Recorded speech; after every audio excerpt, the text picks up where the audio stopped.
आज मैं आपको स्वामी विवेकानंद की एक कहानी बताने जा रहा हूँ जिससे आपको बहुत बड़ी सीख मिलेगी।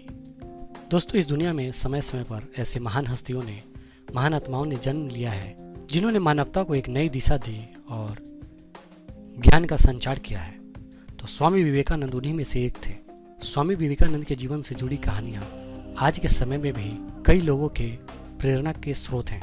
तो आइए जानते हैं स्वामी विवेकानंद की वो कहानी जिससे आपको बहुत कुछ सीखने को मिल सकता है और इससे आपका जीवन भी परिवर्तन हो सकता है अगर इनकी बातों को आप अपने जीवन में उतार लेंगे। दरअसल एक समय की बात है, स्वामी विवेकानंद और जर्मनी के एक संस्कृत भाषा के विद्वान प्रोफेसर पॉल डायसन संस्कृत साहित्य पर चर्चा कर रहे थे। किसी कारणवश वो जो प्रोफेसर साहब थे जर्मनी के, उनको उठकर बाहर जाना पड़ा।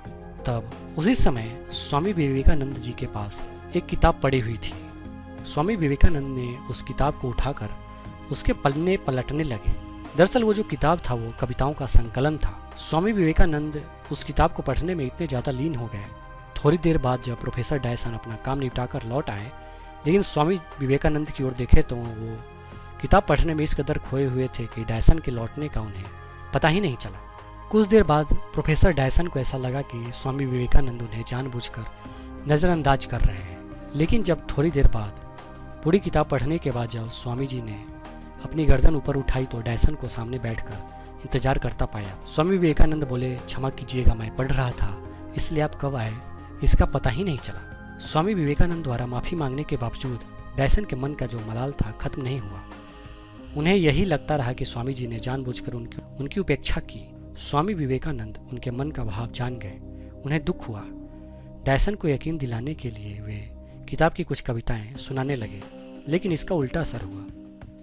कविताएं की पंक्तियां सुनने के बाद डायसन ने कहा, लगता है आपने यह किताब पहले भी पढ़ी है, इसीलिए आपको इसकी पंक्तियां जो है वो पहले से याद है। डायसन के इस तरह सोचने का कारण यह था कि 200 पन्नों वाली किताब कोई व्यक्ति इतने कम समय में नहीं पढ़ सकता। वे बोले, किताब की सारी कविताएं आधे घंटे में याद हो जाना मुमकिन नहीं है। इस पर स्वामी विवेकानंद ने कहा, मिस्टर डायसन, जीवन में सबसे महत्वपूर्ण है एकाग्रता। एकाग्रता जितनी अधिक होगी आपका समय उतना ही कम लगेगा या काम का परिणाम उतना ज़्यादा होगा। तो स्वामी विवेकानंद के जीवन से जुड़ी इस कहानी से जो सबसे बड़ी सीख हम सीख सकते हैं वो यह है कि अगर कोई चीज़ एकाग्रता के साथ पढ़ते हैं या कोई भी काम अगर आप एकाग्रता के साथ करते हैं तो उस काम को आप बहुत कम समय में और बहुत अच्छे तरीके से कर सकते हैं, जिसको करने में बहुत ज़्यादा समय लग सकता है अगर आप सही ध्यान और एकाग्रता से वो काम को नहीं करते हैं। तो अपने जीवन में आप जब कभी भी कुछ भी काम करें या पढ़ाई करें या कुछ भी ऐसा काम करें तो उसमें आप पूरी तरीके से एकाग्रता से करें।